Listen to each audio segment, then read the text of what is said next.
We're Overbook Besties, and I'm Alana. I'm Sin, and today we're taking the next 23 chapters of Heir because we have no self-restraint and went over by one. But who cares? And we're also going to be talking about a little in the city drama. Alana, I have so many updates from you outside of the Bravo sphere that I'm excited to share and discuss with you.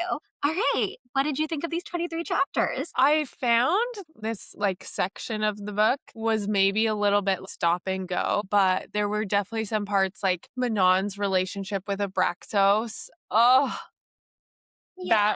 that was amazing. Seeing Selena come into more of her powers and where that's headed with Rowan, I'm excited to see. The parts about Aedion, I don't know. That's kind of boring me with him and Kale right now. No way. Okay, well, I want to discuss on our last podcast. I said I would make a poll and I put the poll up on Instagram.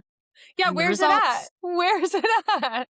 the results are pretty much all in your favor. I didn't see a single result where anyone said that Kale was more awful to Selena. Everyone basically agreed with you that it was either the same level of awfulness or that Kale was more awful, which brings me to at this point, I hope you were thinking of me when you read this chapter where Rowan is being so mean to Selena and telling her she doesn't matter and bringing her down so much so that she has to leave.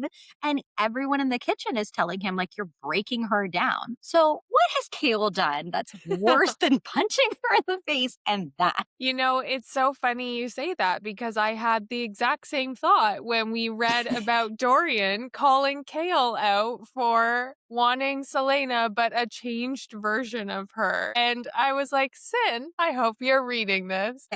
Honestly, a monumental line in the book, though, when Dorian says to Kale, you cannot pick and choose what parts of her to love, is so beautiful. So well said. However, I feel that when Kale is talking about how much he loves Selena, like he is learning all the hard parts of her that she's willing to share in real time. So when Nehemia happens, he is treating her as fragile and trying to care for her the best way he knows how, even with like arm's reach from her because she's not letting him near him. Rowan literally knows about Nehemia. Selena's already told him. Also knows about her parents dying. Also knows about all the tragedies except for Endovir. Okay, that hasn't come up yet. But knowing all of that, and he's still being such a piece of trash to her. And his behavior does change when he finds out about Endovir. So I'm just saying, Kale knew those parts prior to working with Selena, probably knew if I treat her in certain ways, that's going to bring up old scars from the encampments. And listen, we could probably go back and forth all day on the pod. And it actually doesn't matter. Like, I like that we have a different opinion. And at the end of the day, I didn't say one was worse than the other. I think a case could be more made awful. for either. For Yeah. either. Yeah, exactly. More awful. Yeah, I said they're equally as awful. So I think both are true. Sure. And I guess I'll let that rest for right now. No, I do understand where you're coming from. But that being said, to me, I feel also, I said I was going to let it go. I immediately started back in. But I also think that Kale thinks that Selena's in Endovir because she deserves to be in Endovir, right? Like he's hearing the parts of her has been a like notorious assassin. So the lack of empathy he feels to the beginning, it's you went to prison for a crime you committed. And also he doesn't know the harshness of Endovir. He doesn't know necessarily the depths of how evil it is in there. Yeah, he sees the scars at some point, but at that point I feel like he also already kind of liked her and was being nicer. You know, I'm just saying, she just lost someone and Rowan just didn't care. And we find out that Rowan lost his mate and was in a very dark place in terms of trusting females close to him. So I think, again, a case could be made for either of them dealing with their own shit while interacting with Selena or Aelin. And you see it play out in different ways. And I do think that speaks to the depth of the character development in each of them. Like you see them grappling with their relationship with Selena as time goes on. For sure. I don't know what the order was that this happened, but I remember this being a pivotal moment in the book when Selena asks Rowan about Kale being her mate and saying, well, I tried to kill him. And this basically just stops the line of thinking for me with Kale. At this point, I'm like, she's not going back to him. He can't be the mate. Whether or not Mhm. that's like confirmed at this point, that's how I felt. So I started to shift my perspective on Rowan a little bit. So there were some good moments with him and Selena. For example, fussing over her after she almost burns out was pretty sweet. Jason. I also did really like the moment of tattooing where he has to trust her enough to tattoo him as people who have tattoos and people who I think value putting effort and thought into them. It is a big step to allow someone to tattoo you like that, and especially when you saw him being so distant from her. I agree there were parts of him that were starting to like open up to her. Yeah, I'm not saying my entire perspective on him as a character has changed, but I just kind of opened myself to the possibility that there could be some redeeming qualities. I also really appreciated just like the small gesture of bringing her sweets on her birthday. But like, could we do a little more? Like, that's the best you got for her birthday. Also, you threw like shards of ice at her for the rest of the day. Yeah. Although I did love her getting her fire back, no pun intended, getting her fire back for training. And that moment towards the end of these chapters where she goes off in the mornings on her own and she figures out a way to maneuver her magic against the wards to essentially fight herself. I just think, again, that that part of her personality and her character is what I loved about in the first book. Like, she was torn down from end of year and we see her training herself back up again. So to see her doing this again, but in the form of magic and combining her magic with her fighting skills, I was so excited. I agree. I also feel like I have been waiting for this moment to shift in the book because I had so much like turmoil of being back in this weak or not weak position, but just being back in a training stance with her was frustrating. So to get her to this point where she can wield the fire, she's using it to make shields, she can make weapons with it. This is finally the part where I'm getting the magic wielding assassin that we really wanted. Yes. Also on Kale's having this conversation of you can't pick and choose what parts of her to love, Adion also tells Kale, you need to pick a side in the conflict. Yes. That whole conversation just like sparks me because, again, to not make a choice in a conflict is a luxury. And I think Adion does such a beautiful job of calling Kale out on that and really making him face the choice and recognize by not choosing, you are taking a luxury that Selena doesn't have, that Dorian doesn't have, that Adion doesn't have. And how can you say you're a friend if you're just going to step back when your friends don't have that freedom? That's so beautifully to say that it is a luxury not to choose. That is just the perfect framing moment of this because he is just. I don't have to choose and I can kind of just move and maneuver out of the way of any of this conflict. Like I'm going back to Aniel where I don't need to do anything. You still have to make a choice. Your father is also going to have you make a choice. And even going back to your dad, you're still not picking or really making a choice internally whether or not you want to be the soldier that you are or go back and be on that throne. So I love that reframe, Alana. I'm going to write that down for everything. Yeah. I will also say, in saying you cannot pick and choose what parts of her to love, I always knew that Dorian is my favorite male character. Okay, like I don't do book boyfriends. I've never read a male character that was like, oh, I need to have him. But Dorian is the one and only exception. I think he is so emotionally deep. His growth up until this point is so stunning. Obviously, I couldn't say that in the first few books because everyone who's not doing a reread would be like, why do you like Dorian so much? He's this playboy. Him saying these words to Kale is the spark for me. He cares so much. And now with Sorsha, he's really trying to care for her and not give her gifts just to alleviate some kind of guilt in his mind, but because he cares so much and cares so much that she likes him and likes him for who he is and not a prince. Yeah. And that he's not too selfish to see that if he was to be more open with their relationship, it's her who would face the short end of the stick. Like she would be getting fired or losing her position, losing her credibility. And I think for him to recognize that would be a selfish decision is A plus. Read. Some people think that their relationship is rushed. How would you feel? Do agree that it felt rushed in a time where it also felt like Dorian was still grieving, or maybe grieving is the wrong word, but like coming to terms with Selena not being there, coming to terms with who does he want to be? Because I think we just saw his development shift from Playboy to Selena to finding out who I am as a person. So it does feel rushed in that sense. Especially with now finding out he has magic. Yes, exactly. However, when you hear the backstory of Sorsha always having feelings for him or wanting to be around him, yeah, I think that the speed and still it's not like they're intimate right off the bat, right? There's these moments, there's these glances, there's these times where she's standing up for him. Like it does build. I think just because the book is split into 3 points of view, we don't see it as much. Wholeheartedly agree. And I think everything that you've said to explain your point is so valid because, yes, he is coming off of all these new things happening to him and he can't rely on anyone else. He doesn't have that same relationship with Kaol. Selena's not there. Who can he go to? So to me, it makes sense that everything gets poured into Sorsha. And as you said, Sorsha's been dying for him this whole time. So this isn't new to her. This is just new the way that it's unfolding. Agreed. What did you think of the little glimpse of Gabrielle that we got? Ooh, I liked it. I think with Rowan being the stoic soldier, it's nice to have this glimpse of him knowing that he has these people he's working with. They're very tight knit. They've also given their bond over to Maeve because up until Gabrielle comes along and the whole tattooing scene happens, you don't know what the relationship is. You could just think it's like Kale and his soldiers. They don't seem to have like a brethren or like camaraderie. So I did like that little peek.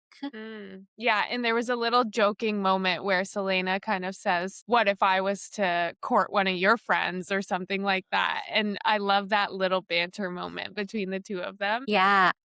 I'm glad you pointed that out because when she talks about, she doesn't use the word jealousy, but it's obviously her own jealous feelings. I felt that fast. I'm like, he punched you in the face not too long ago. He just called you like trash not too long ago. I understand maybe you need to displace your feelings somewhere, but this seems like the wrong place. What's Luca doing in the kitchen?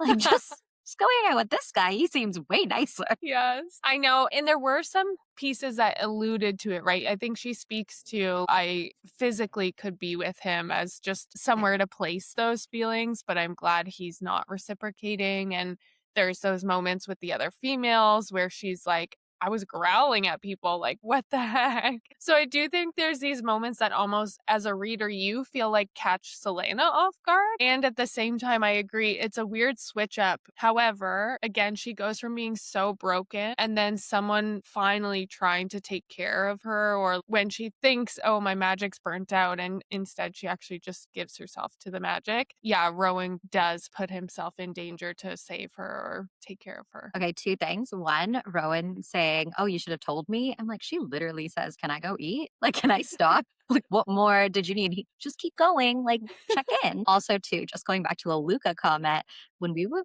looking at fan art of Luca, he looks like Timothy Chalamet. So again, place your feelings there, Selena. Yes. Agreed with what you're saying. There could be a reason for her to place those feelings and, knowing what she's coming off of. But again, to me personally, it just felt really, really fast. Hmm. Maybe also because I clearly still don't love Rowan and I would like her to place those feelings in almost anyone else. Manon is such a great story. Didn't remember her being so funny when she's talking about getting meat for Abraxas and she's rolling around in the dust. Stop. She comes off as like so poised, so perfect, so evil. Could not picture her just being like trying to get this. This is clearly like a I got it kind of situation in my mind. So all of these little memories are funny to me. Yeah, picturing her like rolling off the side of this mountain. And then Yes. that relationship between the two of them, too, right? Where Abraxas, just with his eye contact and body language, is also bantering and kind of making fun of her. Like, yeah, you do smell. Yeah. Also, I just love that he's this beast that took down like the largest beast that they had. It was all like survival. He clearly has so much spirit to him. And then she gets him out into the real world and he's smelling the flowers. Just loves the flowers so much. You know what it reminded me of is How to Train Your Dragon. I knew it. I literally, as I'm rereading it, I was like, this is a How You Train Your Dragon moment for you. Yes. It's also sweet because she chooses this broken one, and the broken one wants to sniff flowers, and it feels like contrast for who she is, Mhm. right? Like it's just who she's so hard, and he's just so broken. And is she in turn broken, or what? Yeah, it may be some character foreshadowing, right? Like you get this sense, and even her grandmother is like, you don't have a heart. Remember that. And I Right. think at times too, you hear Manon's inner dialogue saying the same thing. I don't care about these things. Why am I having this urge to defend Abraxos or intervene with the caretakers who are trying to whip him? Yeah, and we've talked about with this Fleetfoot, but we love having like a creature that has such a deep emotional connection. So Abraxas is obviously a new top tier favorite character for us, but the relationship being built and where we just ended, he makes the crossing, which is huge, and I Yeah. cried. Yeah. I actually forgot. I You did. forgot that she had to go get the spider silk. I forgot that whole little thing. And I was like, my gosh, yes. So exciting. That's my favorite chapter in this whole section we read. And Mm. I remember I was waiting for it. I was so excited because it to me was such a great part of the book because not only is it this amazing, strong, powerful weapon kind of the silk, but also brings you back to how it saved Sam's life at some point. And Yes. in the story, the spider makes reference to someone who came and someone who he bargained 20 years of his life, which is also in Assassin's Blade. And mic drop moment, that person was a shapeshifter, but couldn't be a shapeshifter anymore because the magic is gone, which makes me think, are we going to get shapeshifters in the story? Like, what an amazing ad! Yeah. It's cleverly woven together throughout the books. Oh my goodness. You should be on a podcast. Those are good. I think it's funny that this podcast and the last, you and I have been flip flopping on names. Are we saying Selena? Are we saying Aelin?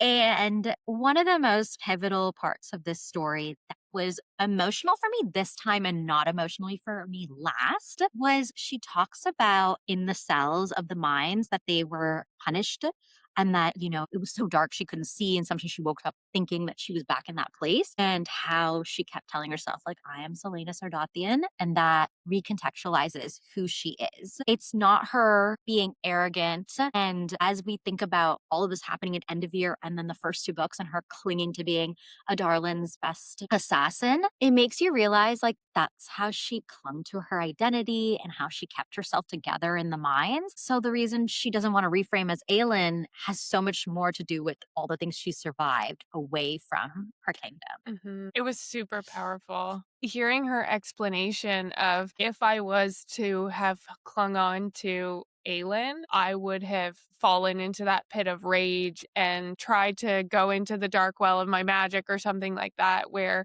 she Yeah. doesn't actually think that would have been effective. So it was a conscious choice, not just I'm trying to avoid my past. Right. And of course, the first person she tells this whole story to is Rowan. It wasn't Kale. Kale never heard this particular part of the story. So her survival methods being revealed to Rowan in this capacity was another little strike on my bingo card to think she's probably not getting with Kale. I might as well start to embrace her love here. Honestly. There was the big L on the pole. There's big L with Rowan's character development. Haven't said a single name right in my entire time on this pod. Also, because now it's come to light that I've been wrong on so many of the names, I realize like when I read names, I'm just glancing at them. I'm not saying the word out loud. So it's only when we talk about them that I say the word out loud. And I decided to very phonetically read all the names going forward and realizing how obvious I was wrong. But we get to Nehemia, and I can't remember her last name, but I tried to phonetically say it in my head, and I was like, skip.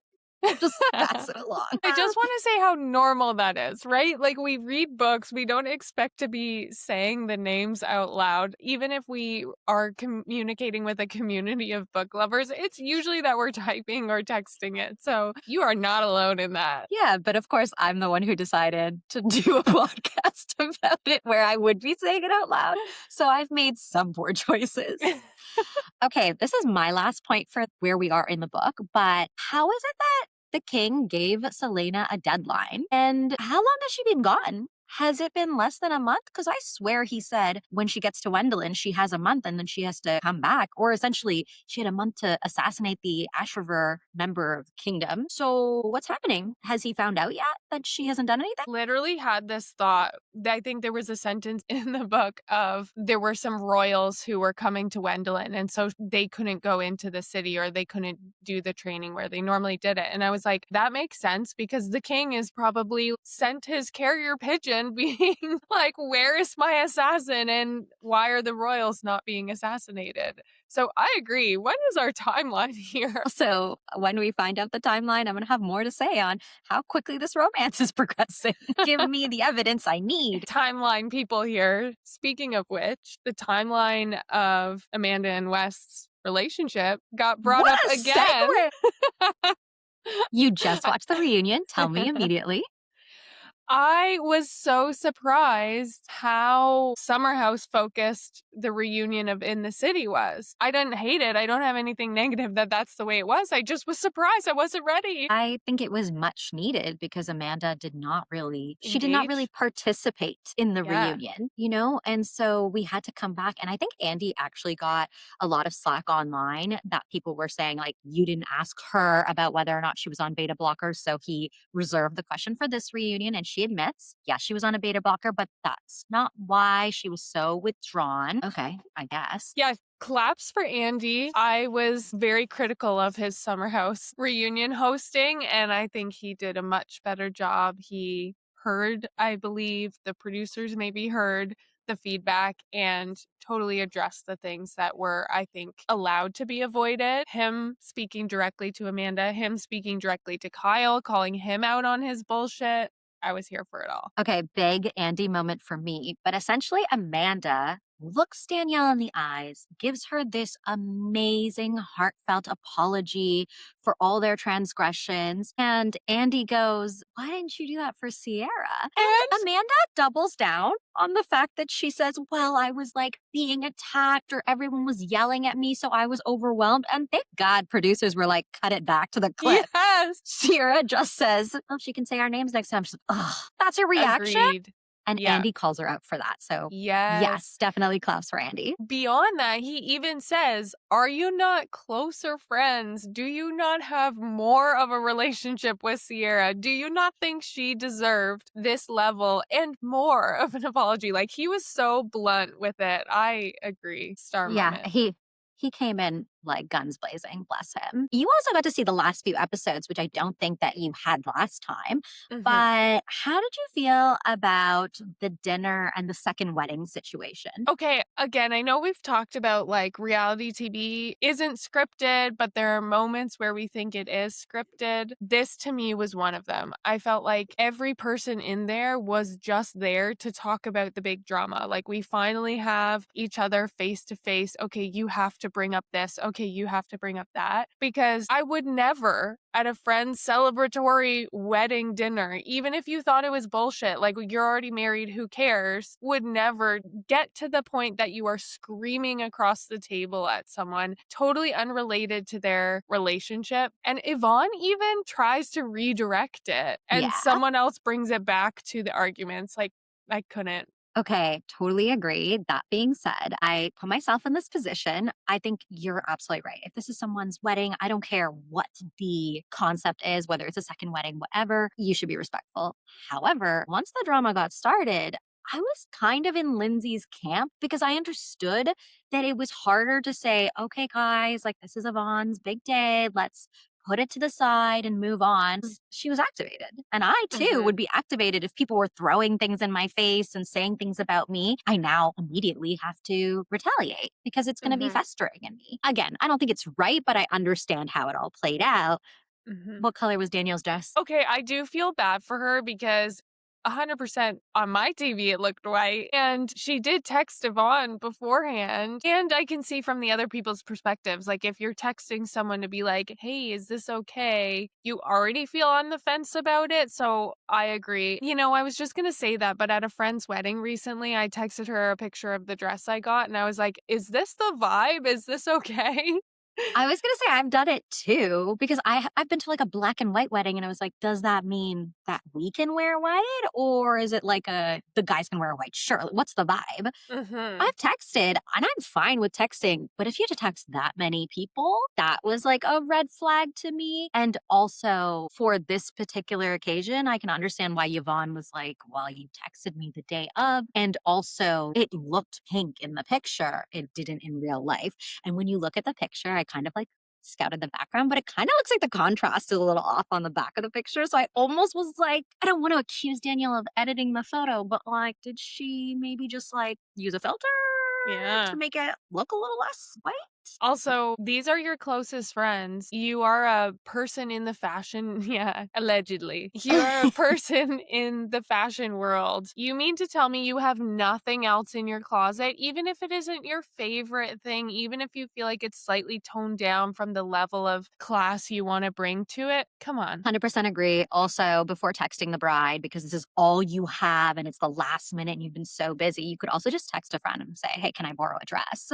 Yeah. That's like the step before, you know? The time Mhm. situation was like a meh situation for me altogether. And then what do you think about Lindsay and Danielle's fight at the table about the whole Googling of Owen? I think again, it's drama. It makes for good TV. It keeps the ratings high. I do think I like that it got brought back up at the reunion and Lindsay clarifies the guys were just going back and forth, making things up. And so Lindsay was like, "Well, let's just Google it. Let's clarify what we can clarify here." So I think at the table at Yvonne's wedding, it was taken out of context. And Danielle makes it seem like Lindsay's at home just Googling Owen and sending group chats to everyone, like, look what I found. Oh my God. So yeah. And I love that Lindsay stood on business at the reunion and was like, I Google all my friends if they're dating Yeah. someone. I want them to Google the people I date too. Like, I think when you're in the public eye, you do kind of have to be careful of that. Yes. Also, at some point, Lindsay says, I care about Danielle, and I know people are mixed bag on whether or not she cares about Danielle or not. I don't even care if she cares about Danielle because at the end of the day, the way that she goes about responding or treating Danielle is still with so much more care and intention than Danielle has ever treated her. Whether or not they care about each other, indifferent. But I'm not going to your engagement and saying, I didn't know about this and tell you all your friends. That's to me where you can't say I care about you. This is you care about you, not the other Hmm. person. And at least Lindsay just doing this Google isn't going to really impact you. Why did Owen go on the show if he has so much he can't talk about? And Lindsay's point is valid. So sorry, Yeah. Danielle, I'm not siding with you on this one. No. In the second part of the reunion, Danielle talks about how diabolical it is that Sierra, West, and Amanda have lunch and what was the intent there. How did you just feel about that combo? Danielle labeled it and just threw it out there. Yeah, Amanda, I think, is like, this, how diabolical would I be? And everyone's like, yeah, hello, like, look in the mirror. Yes. And again, I think someone on the reunion called it out, but you watch that clip back, West is fully staring at Amanda, not looking at Sierra at all. Even when Sierra's talking, West is like, yeah, I'm really happy. He's not like, yeah, I'm really happy too. If this was someone you were interested in romantically, like your body language would be like this, not like Yes. this. Shout out to Danielle. That's her moment because she did call that out in the reunion. She's the one who pointed out that the body language was off from Oh. West. So you had a moment, Danielle. Enjoy. I'm circling back, but Thanksgiving episode.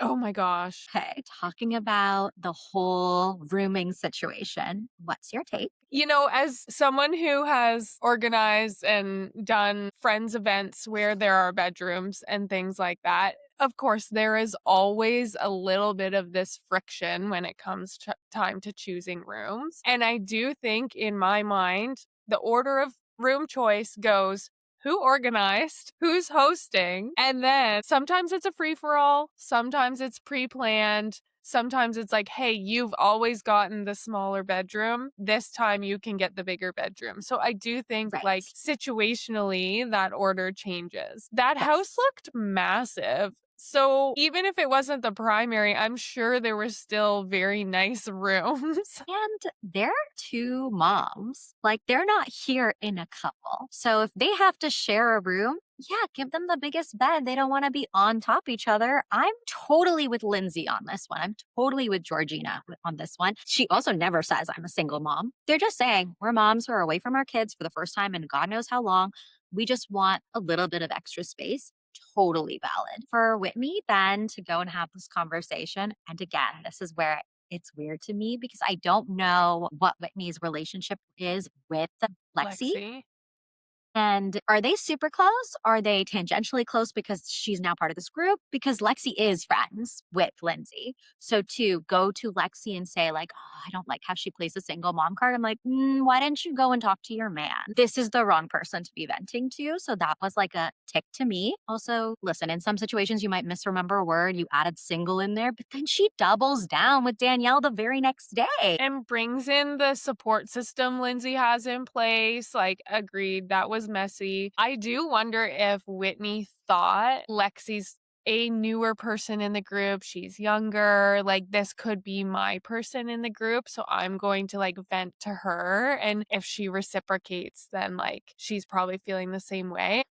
I think Lexi did a good job in that situation to hear her out and at the same time not overly side with her that she's throwing Lindsay under the bus. And she did try and gently say, I don't hear Lindsay say those things. So I do think she managed it well. I think Lexi was a real friend there. Yeah, I did think it was a bit messy on Lexi's end, though, to then immediately go to Georgina and Lindsay and be like, well, she was just saying this. I would have literally looked at Whitney in the face and said, I've never heard her say that, and walked out of the room and gone and be like, guess what she just said? 10 out of 10, that is me. I have no issues with that. You're owning it. It's fine.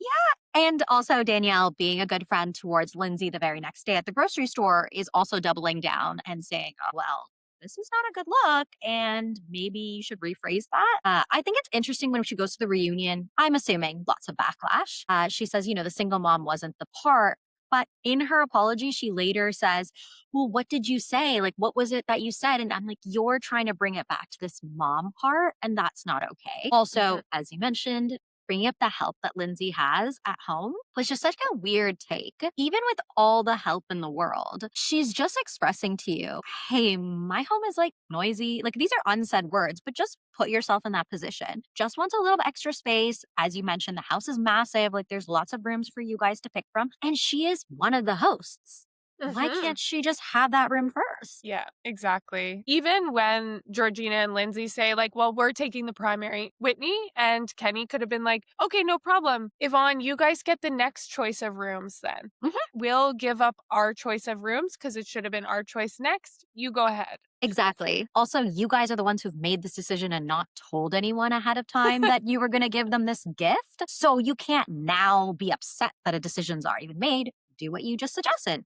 Now you're next. You guys pick now. Agreed. Also, unraveling in the episode, but they're doing their Friendsgiving. And who's in the kitchen? Who's in the kitchen doing all the work? One of the hosts. Lindsay? Yep. Georgina and Amanda. Literally, the three of them are like on a roll cooking everything, and everyone else is kind of just like drinking it around. And I'm like, yeah. So these two moms who are away from their children with no help are currently just making the entire dinner. And you guys are just sitting back and watching. Yeah. And I did like the moment where Andrea is asked to go set the table and Lexi goes, he was raised right. That man knows how to make a table scape. He's so into it. Put this guy on below deck. He would be an amazing chief stew.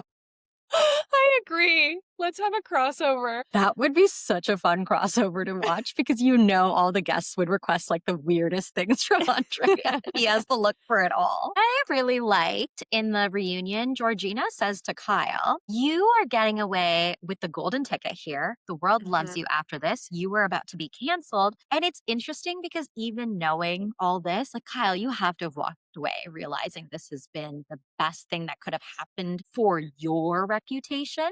not to you, obviously. Hmm. But then he still doubles down on being like, oh, well, paint me a villain because I was unhappy in my marriage. Dude, just take this win and throw away the key. Never say anything again. Just take it and go.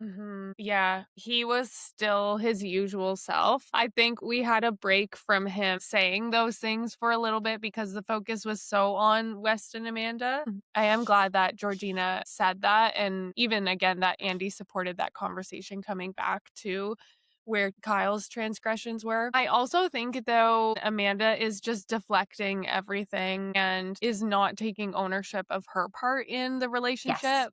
You mean to tell me you were waiting to be courted for 4 years and not once did you take it upon yourself to say, "Hey, let's go out for a fancy dinner. Let's get a couple drinks. Like, I want to spend an evening with you. I need this in my relationship." So, Right. like, I think she's putting the target on Kyle, which he totally deserves as well. Yes. I don't think he did a good job of owning that, but also their relationship just needed to end. I agree. I whatever comes for them next, I think the fandom has always been against their relationship and now hopefully they can see like they can be happier with other people. As you said, she's being super deflective. She keeps doubling down on these cheating allegations and says there's proof, but there's no proof being provided. And then even when we delve into like the little nitty-gritties, it's like, well, he was so close he could have kissed someone. So did he kiss her? Or was he so close Mhm. he could have? And that she's like, "I'm still getting messages." It's like, you're not together. So if people are still messaging you, why aren't you saying, "We're not together. Stop telling me these things. I don't care how messy he is tonight." Right? Like, it doesn't matter. Also, as fans, why are you messaging her? She's doing way worse. Message her about West that she has Yeah. moved on. It's a new babysitting situation. How do you feel overall about the show now that it's done? I really enjoyed seeing some pieces of the people I already knew going over into the city. Only I feel because we came off of this Commanda drama and I wanted to see how that played out. So realistically, the draw was there for the wrong reasons. I will say Kenny's reunion with his dad and the whole story of him finding his dad had to be one of the best storylines for me. And also just seeing Lindsay as a mom was really sweet, having followed her whole timeline throughout the series and how she wants to get married and have a kid. It was nice to see her have that. Also, her reflections on how being a mom has helped heal a part of her being abandoned by her mom and validating that she understands now the hurt was so valid, was so real and raw and okay to have because she could never do that to Gemma. That was peak. So, Mhm. of the 9 episodes we got, I do feel like I got something from it. Do I think it should be renewed? Yeah. I'm kind of in the same boat. I mean, I'm a glutton for punishment, so I'm probably going to watch it again if there's another season. Let's be Of real. But do I course. need another season? Am I like waiting for it to come out? No. I agree. I think some of the drama felt manufactured and just like they were trying to keep the hype going from Summer House, but there were also these really special moments with Kenny, of course, and his dad. And again, even seeing Georgina, I didn't really see her prior to this. So seeing more of her friendship for Lindsay come out and how like her Yvonne and Lindsay have supported each other through different things. I did like seeing that side of it. And been like reliable minions through and through. I say this as a joke. I don't think they're minions. I love No. that they go hard for each other. Also, I was like, I love the minions. Can we all be minions? There's no Gru in this. We're just all minions. Yeah, that's so sweet. Exactly. Lindsay isn't Gru. If they're minions together. They just have each other's back. Yeah. I did like how Amanda named, okay, hearing this, maybe we can do a better job of if a question is asked directly to one person, not all jumping in and trying to give our own answer or defend, letting that one person respond first. I thought that was a really nice reflection. I agree. She did well in that moment. And it was comical because I think it like within the 5 minutes it happens. And I'm like, no one heard you. Someone remind them. Patterns are hard to change. 100%, especially within the context of a reunion. Everything's Yeah. heated. I have some news for you that I want to share because I know I live on the internet and you are blissfully unaware. So, Bryce and Trinity are still together and unbothered. They were on a Watch What Happens Live July 29th, and it's so cute. Trinity goes like, her DMs are not open to celebrities, but they are only open for brand deals. And I'm Trinity, we love you. So good. But also, there's been so much chatter about how Trinity never really knew Bryce was so rich and so Did well off. anyone? Did I? Okay, so at some point in the very beginning, on the very first episode, Bryce says, "Oh, I'm a model." And Ariana calls him out and says, "Bryce, I feel like you're really underplaying your modeling career." And he says, "Well, one of my first contracts was Calvin Klein." This guy's like friends list is top tier. He knows a lot of people. He owns a house in a really nice area of LA. So it's not even just like I live there. He actually owns property, I think. I'm remembering that correctly, but it's good stuff. And also, he kept talking about how he worked as a garbage worker, right? Garbage, like, truck Yes, mechanic. correct. And now people are saying, does he own that business? Yes. So again, because he was scouted for the show, he didn't apply. This just reaffirms to me why I thought Bryce was such a great example of going after people who are older, wiser, more mature, actually looking for love. Because on the outside world where people can Google him, I can understand why he might be having a hard time finding a genuine connection because everyone's going to know all these important things versus in the villa that seemed to never come up. And I wish we had like a Beyond the Villa episode of Trinity just walking into his home. Me too. And her reactions are gold. Like, I love hearing her thoughts. So to have her share those thoughts out loud, I would have paid to see for sure. Right? Anaya and Carl still together. They are not officially boyfriend and girlfriend yet. Carl says, we met in the Casa episode. So, like, we really haven't had a lot of time, but we're enjoying time together. But that was their first joint interview that they've had since the villa. So, I knew this last week, but I wasn't ready to tell you because I hadn't processed it myself. But Nicole and Alandria have broken up. I don't know anything about their relationship anymore, though. So I feel less like I'm sad, but not as. I'm so sad. I was following their relationship so closely and it seemed just like so supportive and genuinely sweet. And I know so many people said it was just for PR, blah, blah, blah. But I desperately ask you to go back and watch the episodes of that season because there are so many points where Nick's made his feelings clear that he's attracted to Alandria and really into her. On Alandria's side, surprise. Yes, get it. But they broke up. It was confirmed on July 22nd. And people weren't really like jumping the gun to believe it because neither of them put out a statement. And then Nick confirmed in a subscribers only TikTok that everyone had to pay $6 to access. Stop. $6 a month. So he's getting a little backlash because he charged people for the information. But I think, Nick, get your bag monetized, like by all means.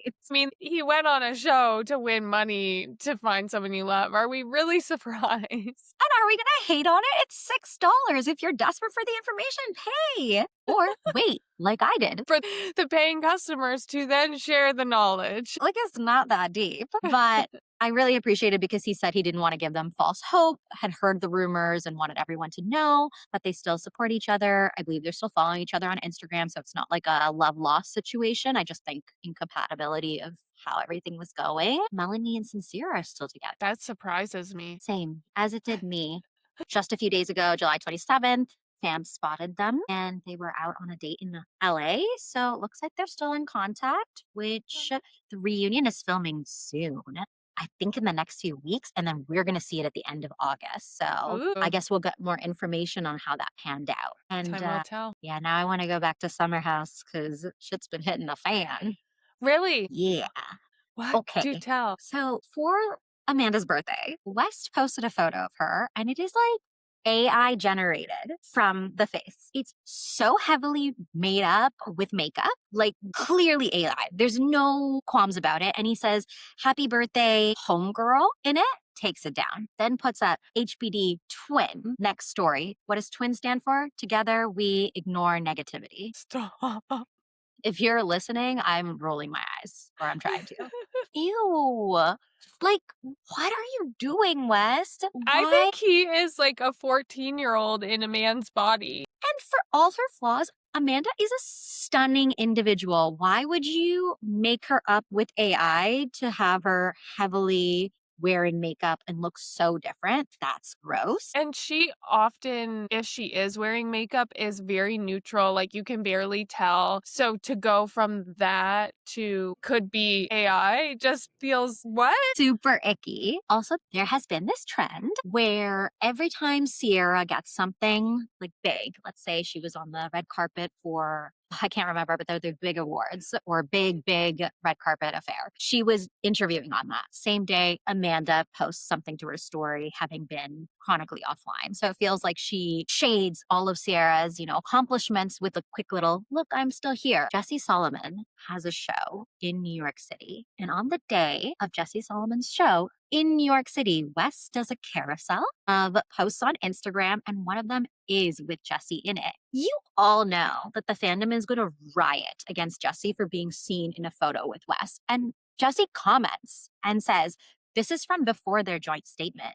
So why are you posting it now, West, on the day of his New York show? Feels like you were intentionally trying to diminish his audience. Yeah. Speaking of posts, and excuse my ignorance because you know me, I'm not really on socials that much, but I did see that Sierra had a post with Shabuzi. Are they together? She's in his music video. So I think they were Yeah. together in that aspect. I don't think that they're actually together. If she is, I'm happy for her to at least have trust in Amanda again, because I think that's the biggest thing for her right now. Wes and Amanda had pregnancy rumors. Yeah, what happened with that? In response to the pregnancy rumors, Amanda and Wes poked fun by posting a TikTok where Amanda was shown shopping for pickles and ice cream.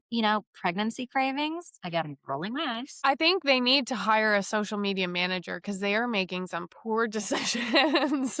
So gross. I don't get it. Especially post Sandoval, to see how Sandoval's career has never really taken off since. He's not invited back to shows like The Valley. The Vanderpump Rule's totally gone. He played a show in Oshawa, Ontario. That's crazy. Did you go? How was it? Let me tell you, I went through, I've never stalked so heavily on Instagram. It was real. I thought this was fake. I thought someone is pulling a fast one on me. No, he played a show and it looked like a karaoke at a bar. That is what his show was. I mean, that's almost exactly what he's really doing when he's on stage. He's been on America's Got Talent. No. And you should look up the performances. People are saying different things. I have no comment because I know my opinion of Sandoval is very deeply tainted. But going back to his post-production issues, he's never been taken back by the fandom in a favorable way. And that's when he went to the reunion acting remorseful. Wes and Amanda are poking fun at it, and I want to know who their PR specialist is because I feel that they need to know that's making it worse. You've not really shown any true ownership of what you've done, and now you're making fun of all the rumors coming your way. We don't think it's funny. We think it's kind of stupid. No, agreed. It's distasteful and it's hurtful too. Yes.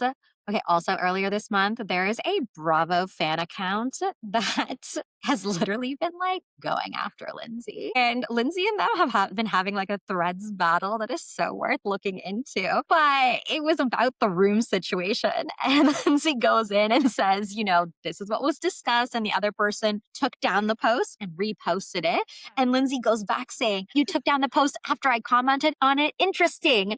And the person says, well, actually, I took it down and reiterated what I said in a different way to your point. And then Lindsay goes, formal PSA to all Bravo accounts, but you shouldn't be cyberbullying. Don't activate her because she's very activated. So I love Lindsay on threads. I've been seeing her post on completely random accounts. So it is now my personal goal to have her comment on one of my threads. Her, Sierra, KJ. KJ is in the Summer House, the new season. There were rumors that he was going to be in. Yeah, him, Mia, and Sierra will all be there. So that's great. I can't wait to see. Yeah. Yeah. Have you finished watching or started watching Southern Charm? I started, I think I'm on season 2 of Southern Charm. Before the next season comes out, I really need you to lock in because Kyle is dating someone from Southern Charm. Yeah, what's her name? Sally. That's it. And do you know, because he's dating her, she might be on the new season of Summer House, so you have to dig deep into the lore. Also, at this point, you still don't know the Craig lore, which is insane. No, I'm seeing baby Craig and it's cracking me up every time. Yeah, because how does Paige ever love that man is what I think the entire time. How did that man con so many people into thinking he should be in these circles? Right? I don't know. I have no idea. Okay, Uh, that's all my reality TV updates. I'm excited to see the Love Island reunion. Next week, we're going to dive into Below Deck. mm-hmm. And we're still Yeah, looking for suggestions of new reality TV because when that's over, I don't know what's left. I know. Anyways, yes, that's it for us. If you like what you're listening to, want to see more, hear more, please subscribe, like, follow, whatever platform you're on. We would so appreciate it. Yay! Thank you. We'll see you guys next week for the end of Air of Fire. Phew, off our docket and some Below Deck and whatever suggestions you throw our way. Bye! Bye.